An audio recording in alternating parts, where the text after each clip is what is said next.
যায় সোনা সোনা মাটির মমতায় ঘাট বদলে সবুজের কোনায় আমার আঙিনায় ছড়ানো বিছানা সোনা সোনা ভুলবে না মাটির মমতায় ঘাট বদলে সবুজের কোনায় আমার তাতে হয়েছে সবে ঠিকানা তাতে হয়েছে সবে ঠিকানা জীবন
6 বছর অতিবাহিত হয়ে গেল, আমি বেদবা হয়ে গেছি।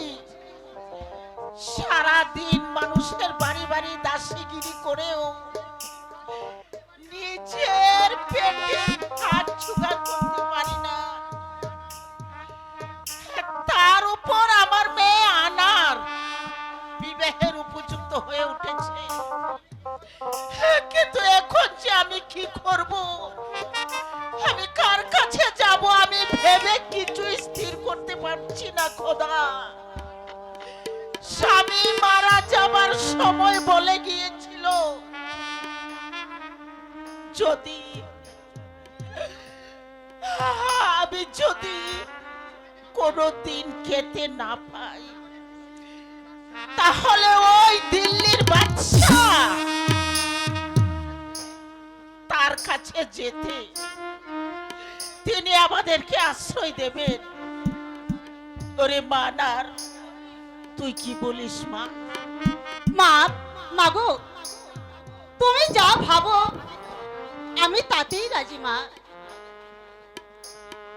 কি করবো রে আনার, আমি তো তোকে এক মুঠো ভাত দিতে পারছি না। তাহলে চল, ওই সম্রাটের দরবারে আমরা চলে যাই।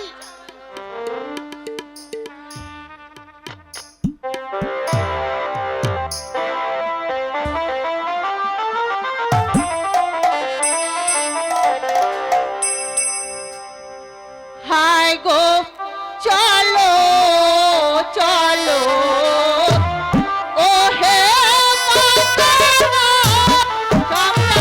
সম্রাটেতে যায় ও।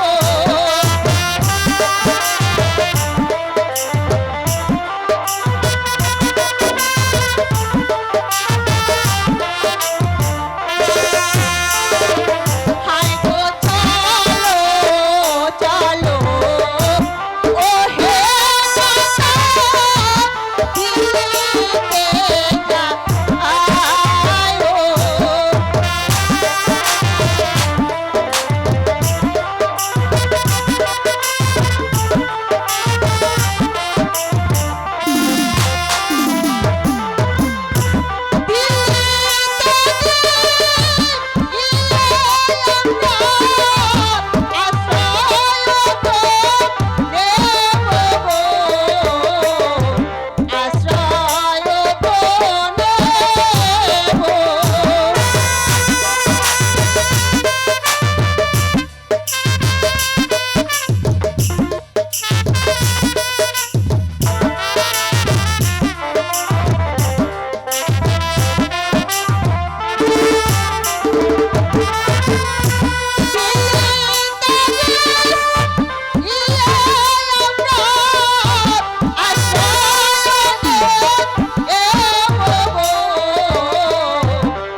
ওরে আনার গুলি,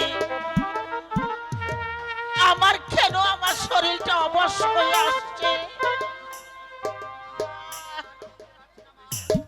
আহ, আমি আমি মা! চলতে পারছি না আনার। ওরে আনার,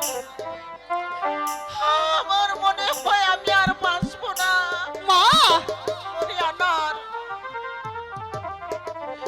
আমি আমি যাবার আগে তোকে আমি কার কাছে রেখে যাব? মা, মা গো! কে দেবে তোরে দুটুকু স্থান? অমন কথা তুমি বলো না মা। তুমি যদি মরে যাও আনার, তাহলে আমি কার কাছে থাকবো মা? ওরে আনার, আমি কার কাছে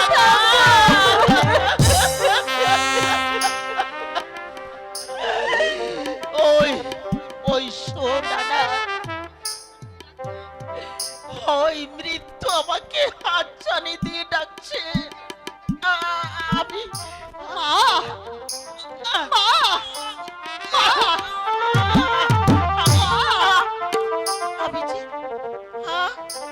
আমি যে স্থির থাকতে পারছি না মা।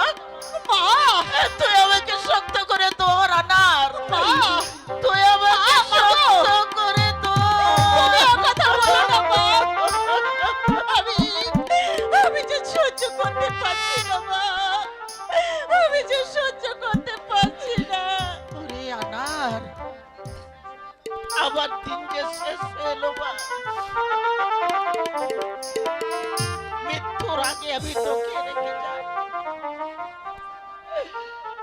আমি তোকে খোদার হাতে রেখে যাচ্ছি, তিনি তার ব্যবস্থা মা! করবেন। হ্যাঁ আনার, হ্যাঁ আমি আমার নিঃশ্বাস বন্ধ। মা! আমি আমাকে আমি যে আর চলতে পারছি না রে আনার। মা! আমাকে আমাকে তুই এখানে একটু শুয়ে দে। আমি আমি যে আর ঠিক থাকতে পারছি না, না না। আনার, মা! মা! মা! ওরে আনার, ওই ওই মৃত্যু আমাকে হাত ছাড়ি দিয়ে ডাকছে। ওই কাল সমন আমার সম্মুখে দাঁড়িয়েছে। আমি চলে যাচ্ছি আনার। মা! তুই খোদাকে স্মরণ কর আনার। তুই খোদাকে স্মরণ তুমি আমাকে কর। ছেড়ে দিও না, মা! খোদাকে তোমাকে ছাড়া যে আমি থাকতে পারবো না।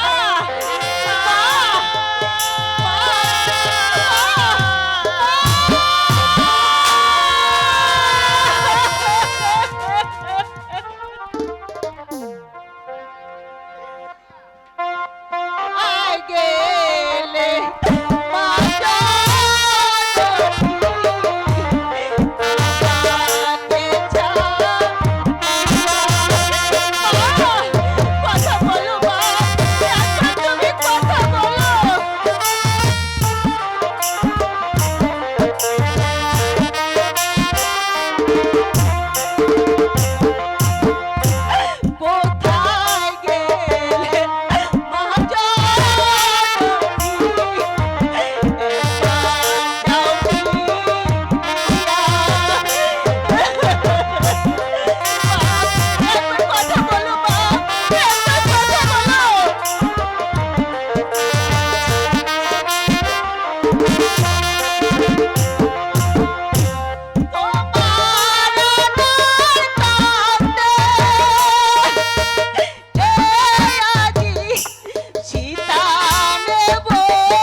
একই এত গভীর রাতে কে কে তুমি নারী আমার আশ্রমে? কে কে তুমি মা? আর কেনে এখানে বসে কাচ্ছ?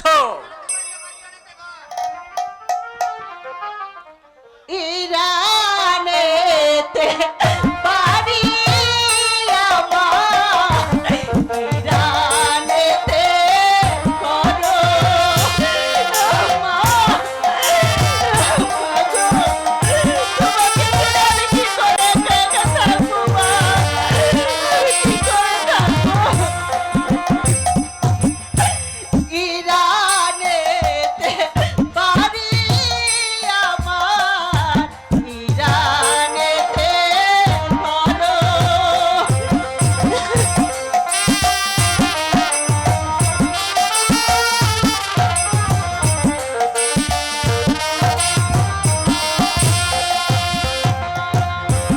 আমার বাসার বাড়ি যাবো দিল্লির শহরে গো, দিল্লির শহরে। কথা বলো মা, তুমি একবার কথা বলো, একবার তুমি আমাকে আনার কোলে রাখো মা।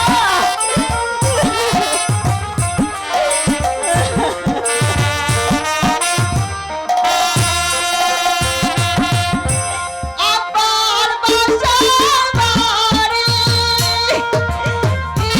যাবো আকর শহরে গো,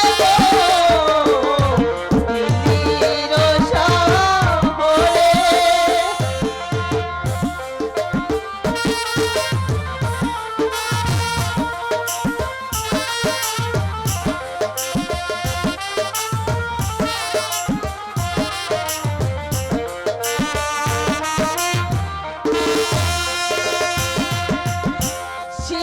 শিশুকালে পিতা বলল, দেখলাম না নয়নে।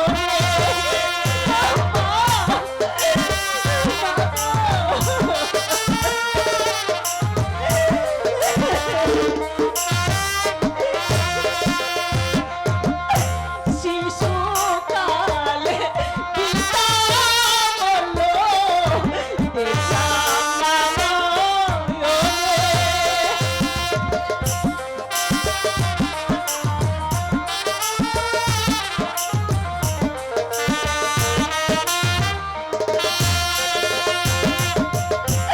আজি হতে মাতা আহারা রাস্তার ওপরে গো, রাস্তার ওপরে।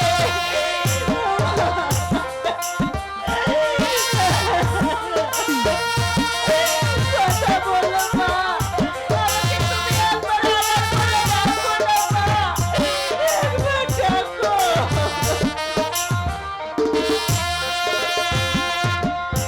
আজি হতে মাতা আহারা রাস্তার ওপরে গো, রাস্তার ওপরে।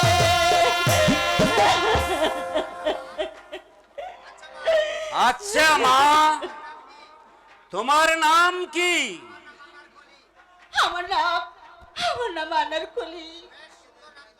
বেশ সুন্দর নাম তোমার। আচ্ছা মা, তুমি কি এখন দিল্লিতে যেতে পারবে?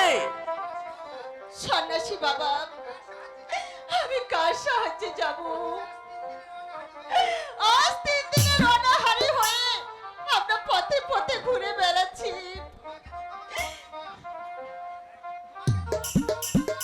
তোমাকে কিন্তু কাঁদতে হবে না মা। এবার তুমি আমার সাথে চলে আসো। কোথায় যাব সন্ন্যাসী বাবা? আমার আশ্রমে। কিন্তু আমার মা, তোমার মায়ের মৃত্যু দেহটা আমার সাথে নিয়ে চলো, তোমার মাকে এই পাহাড়ের ধারে খবর দিব। তাই চলো বাবা। চলো মা, চলো। জয় দুর্গা, দুর্গা বিনাশিনী।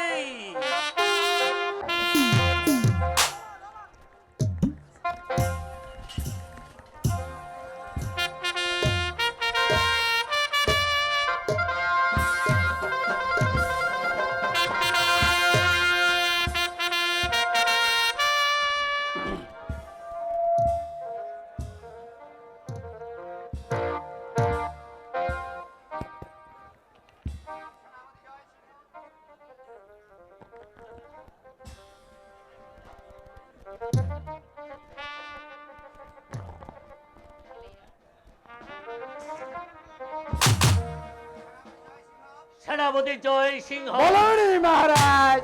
জয় সিংহ। আদেশ করেন মহারাজ। আমার স্বর্গবাসী পিতা রাণা প্রতাপ সিং, তিনি যে কত দুঃখ ব্যথা নিয়ে চলে গেলেন, সে কথা আমার ভাষায় প্রকাশ করা যায় না। বলুন। বলুন মহারাজ। হলদেঘাটের যুদ্ধে বাদশাহ আকবরের সঙ্গে বারে বারে পরাস্ত হয়েও পাহাড়ের গুহায় 13টি বৎসর দুটি জহলিকে জীবন ধারণ করেছিলেন, তবু তিনি মুঘলের বর্ষতা স্বীকার করেননি। শেষে মন্ত্রী ভীম সিংহ সৈন্য দিয়ে সাহায্য করেছিলেন, সেবারও তিনি পরাস্ত হয়েছিলেন। মহারানার এই স্বদেশ প্রীতির কথা ইতিহাসের পাতায় লেখা থাকবে। সেই কথা হাজারবার সত্য যে এই জগতে তার তুলনা হয় না মহারাজ। সেই কারণে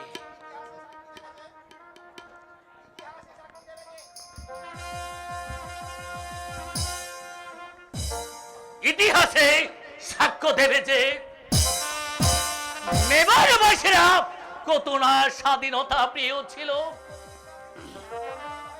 তাদের প্রতিজ্ঞা এই পৃথিবীর মুখে চিরম্লান হয়ে থাকবে। সেই কথা ইতিপূর্বে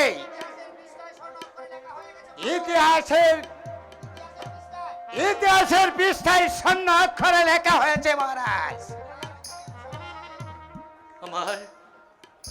আমার পিতার অন্তিম সময়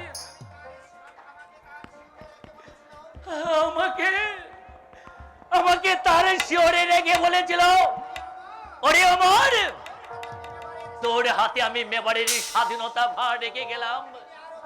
তিনি আরো বলে গেলেন, বিধ্বস্ত মেবারকে উদ্ধার করে তোর পিতার শ্মশানের সামনে দাঁড়িয়ে উচ্চ স্বরে বলিস, পিতা স্বর্গ বৃথা ধর্ম পিতমা প্রিয়ন্তে স্বর্গ দেবতাব্য নম নম। তাহলে বিদা চিন্তা না করে সময় নষ্ট করলে চলবে না।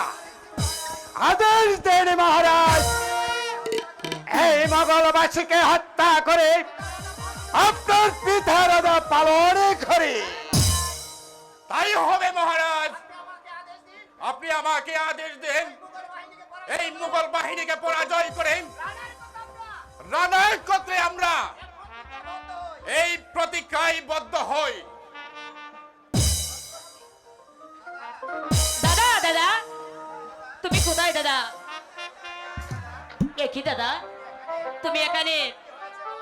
কি হয়েছে রে বোন, এই অসময়ে তুমি এখানে? চলো চলো ও হে দাদা, শিবিরেতে যায়ো।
অজিত সিংহ বলুন মহারাজ। জয় সিংহ।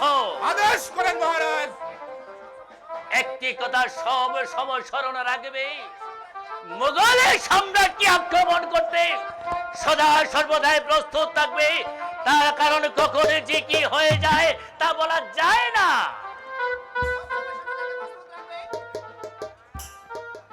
সব সময় সৈন্য দিকে প্রস্তুত থাকলে বলবে, কারণ কখন যে কি হয়ে যায় তা বলা যায় না। এখন চলো আমরা এবার অন্তপুরে যাই। তাই চলো মহারাজ।